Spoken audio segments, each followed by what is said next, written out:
So if you're clicking on this video, you're in a reading slump, or you're about to be in a reading slump, or you're scared of being in a reading slump, or you just decided to click on this video. I think one of the first things that you need to realize with reading slumps is that they happen to everybody. It doesn't matter if you're a booktuber or someone on Book Talk, and all of those people, including myself, I suppose, that make book content, we are not reading 24/7, even though it may seem like it. There have been many times where I have said I'm reading a book on a certain day, even though it's like a week later, just to keep like a continuity of my videos, but that's not always the truth. And I think the second thing that's really, really important to realize is that sometimes it's not even a reading slump. It's simply that you're too busy to pick up a book and you have too much going on in your life to find time to read, and that is okay. And there's absolutely nothing wrong with not having time to read. Things happen, life happens, and just because you see everyone reading supposedly all the time does not mean that they are. You shouldn't feel guilty about not reading. Reading is a hobby and it's supposed to be fun, and we want to keep it that way. However, if you do find yourself just scrolling through Instagram, lying on your bed, just finding no motivation to pick up a book, even though you do have time, I'm here to give you some of my tips, some of the things that I do to try to get myself out of reading slumps, because I have been in many, especially this summer. I have been in so many reading slumps, and they come and go. Even if you read one book a year, you can consider yourself a reader. There's no set limit on the amount of books you have to read to consider yourself a reader. So if you're feeling guilty about not reading and being in a reading slump because you want to be a reader, so you have to read like 100 books, drop that mindset. And just to be clear, these are methods that I use or I came up with to kind of help myself get out of reading slumps. They are not 100% effective, and they might not work for everybody. So just bear that in mind as you watch this video. One of the very first things that I tend to turn to whenever I'm in a reading slump is actually just getting rid of the social media off of my phone, which is a little counterintuitive for me, simply because I actually run a business, so I tend to be on social media a little bit more, and obviously like I do YouTube. YouTube never leaves my phone though. YouTube stays on my phone. But if you find yourself, especially on Instagram and TikTok, those two apps for me, I find suck the most amount of time, and I just get them off of my phone because I'm less likely to actually go for my phone and open these apps. Actually, that's not true. Actually, I'll reach for my phone and then remember the app's not there, and then I'm like, maybe I should do something else with my time. Even if you don't immediately pick up a book after uninstalling Instagram or TikTok, I found it's very, very helpful to try to gain my attention span back, because when I find myself in these ruts where I'm just scrolling endlessly, I will say my attention span does shrink quite substantially, and that's not something that I enjoy at all, especially when I become conscious of it.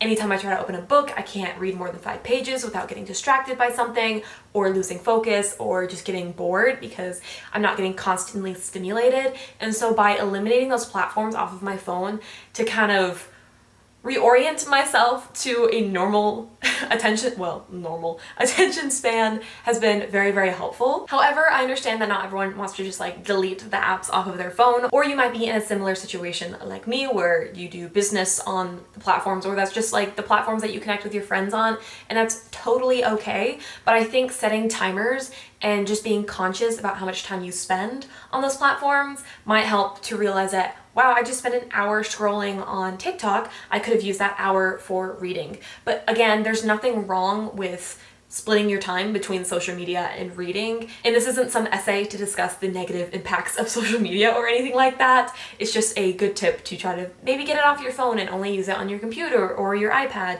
or something that's not constantly on you, just so you're more likely to reach for a book. Another tip leading off of that is to replace where your Instagram or TikTok icon used to be and put a reading app, whether that be Kindle or Libby or Audible. My mind seems to like memorize where my apps are, even if I have them all jumbled and mixed up. And so by replacing where my app icon used to be, I'll find myself more inclined to actually open up my book app, just because my brain's so wired to get endorphins of tapping that particular part of my screen to open Instagram and to open TikTok. So my brain goes, ooh, yes, stimulations are in this app, even though it's not Instagram or TikTok, if that makes sense. Challenges are something that have helped me get out of my slumps and actually like get back into reading more consistently. I like to set little challenges, and typically I do make YouTube videos out of those, and that's an excellent place to kind of find fun challenges. Things like trying to read 100 pages every single day for a week, trying to swap your phone screen time for reading time, trying to read at least a page a day for a month, things like that, just for you can open the book, because actually I think that is like the most difficult part about reading and getting out of a reading slump is just opening the book. There's so much resistance of just like flipping a page open, and I don't understand why it happens. Challenge yourself to just read a single page. That can be enough to get you back into reading, or read a single chapter, whatever your reading pace is, just to kind of open a new book and try to get into the world. And while you're trying to get out of a reading slump, I definitely don't recommend trying to push through books that you're not enjoying, because maybe that's what put you in a reading slump in the first place, was reading a book you didn't enjoy, you didn't DNF, but you kept pushing through, and then suddenly your interest in continuing reading kind of declined because you pushed yourself through a book that you didn't really enjoy. So I am all for DNFing books. And DNFing doesn't mean that you have to immediately unhaul a book and get rid of it and write it off as you're never going to read it. Sometimes it's just not the right time to read certain books. For me, I picked up The Way of Kings by Brandon Sanderson after finishing Mistborn: A Secret History, and I was like, yes, I'm back in my Brandon Sanderson era. I'm so excited. I read one part of that book, and I haven't touched it for like over a month.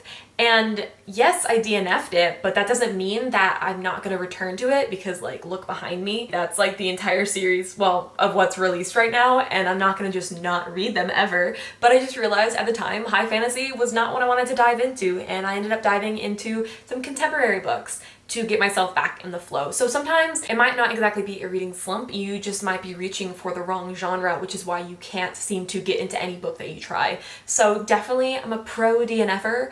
DNF all day, every day, and find books that you really want to enjoy in the moment. I especially am for that because I'm such a mood reader, because if I'm not in the mood to read, I'm not gonna have fun reading, and then that's gonna affect my enjoyment of the books. Reading is a hobby, and it's not supposed to be a burden to get through books that you don't like. The only books I ever read that I might not enjoy and have to keep pushing through are things for my book club. There have been times where I have to just like sit down and push myself to read something, and it's not that fun, but because I run a book club, obviously it has to happen. If you're just reading for fun, there's absolutely no need to push yourself into reading books that you don't enjoy.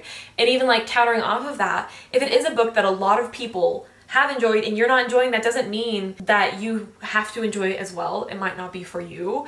It might be overhyped and not your thing. So don't feel inclined to pick up books just because of their popularity. If a page count sort of goal is not working for you, use a timer method. Set 5-minute timers, set 10-minute timers, set 2-minute timers, set 1-minute timer. Literally just get yourself reading. Sometimes that's like the only solution, is just to open a book and stare at the first page for a minute. But you also might just need a break from reading, and that's okay. That doesn't not make you a reader because you decide to take a week off of reading, or you don't pick up a book within a whole month. I've had some months where I read like 20 plus books, which is insanity, to be honest. Like, I don't know how. And then some months I read like 2. And that's okay, again. And I had to realize this especially because I am what my father calls a dabbler. I like to dabble in a bunch of different hobbies. And I also tend to hyperfixate on those hobbies and kind of ditch other hobbies I have going on. For example, I spent like last week reading, and then the week before that I was super focused on drawing some of my maps because I was doing a collab over on my Instagram. So I was recording all of that, and that was taking up all my time. And then these past 3 days I haven't read anything because I was so hyper fixated on my crochet project that I started. And so I just have to juggle all of my hobbies. That's me juggling. That's me juggling. I have to juggle all of my hobbies, and so maybe it's not a reading slump you're in, you're just focusing on a different hobby, which kind of ties back to the initial thing that I had said about life just happens, and sometimes your energy is focused somewhere else that isn't reading, and that's okay, okay? It's all good. And it's really difficult for people that do YouTube. I'm sure there's actually quite a few of you that might be a YouTuber or a booktuber. That's the same fucking thing. Bookstagrammers, and it feels like everyone's always posting about reading, and you might not feel like you have content to put out because you haven't been reading. There's no need to push yourself to do things unless it's your job, and then you kind of have to. But even then, I feel like you have to strike a balance. Another little tip that I do actually quite a lot, rereading old favorites is one of my favorite methods to get out of a book slump. Especially for me, I tend to fall to Ranger's Apprentice. If you don't know, that's my favorite book series of all time. It's like 25 plus books. It's great for me. So anytime I'm in a slump where I finish a really, really amazing book that I just can't get past, or I just haven't picked up a book in a while, I'm like, let me just continue Ranger's Apprentice. Let me just reread favorites that I know I'll love, and that takes away the resistance of trying to pick up a book that I'm not sure I'm going to enjoy. And I love rereading books because if they brought me so much joy the first go around, why would I not want to return to that? You know, have your go-to. Honestly, I have quite a few go-tos now between Ranger's Apprentice and then like the Well Met series. That's what got me, I think, out of a book hangover, which actually, let's discuss book hangovers, because sometimes it's not a reading slump, it's a hangover. And if you don't know what a book hangover is, it's when you finish an amazing, incredible book, life-altering, 5 stars, can't top it, and you're like, how am I supposed to follow up that experience? How? Literally, how will anything ever match that? And it typically won't. I find that it's really rare for me to have multiple 5-star reads in a row that I like really, really love, unless like the stars are aligned and Mercury's not retrograding. So after reading a 5-star book, definitely recommend rereading an old favorite. Or if you don't want to do that, reading a book that you kind of have low expectations anyway for. Like, you might enjoy it, you might not, it's kind of a throw of the dice, but your expectations will already be low. So if you enjoy it, you'll be pleasantly surprised. And then if you don't enjoy it, you can be like, well, I told myself that I probably wouldn't. You might DNF it, or you might be like, okay, now I read another book. It wasn't as good as this 5-star book, but it was all right. It's kind of important to realize that not every single reading slump experience is going to be the same. It's going to differ person to person, and it's going to differ time to time. Sometimes I just don't want to read because it's freaking hot here in Texas, and then when it rains, I'm like, oh my gosh, all I want to do is cozy up with a book, and suddenly I'm in a reading mood, and I thought I was in a reading slump, but it was just hot as fuck outside, so I didn't want to. Or I was just busy. And that happens, and that's okay. Hopefully these tips helped you get out of a reading slump or gave you some ideas to get out of a reading slump. Honestly, each of these have helped me in different moments in time, and so hopefully some of them can help you. Thank you so much for watching, and I really do hope to see you in the next one. Toodles!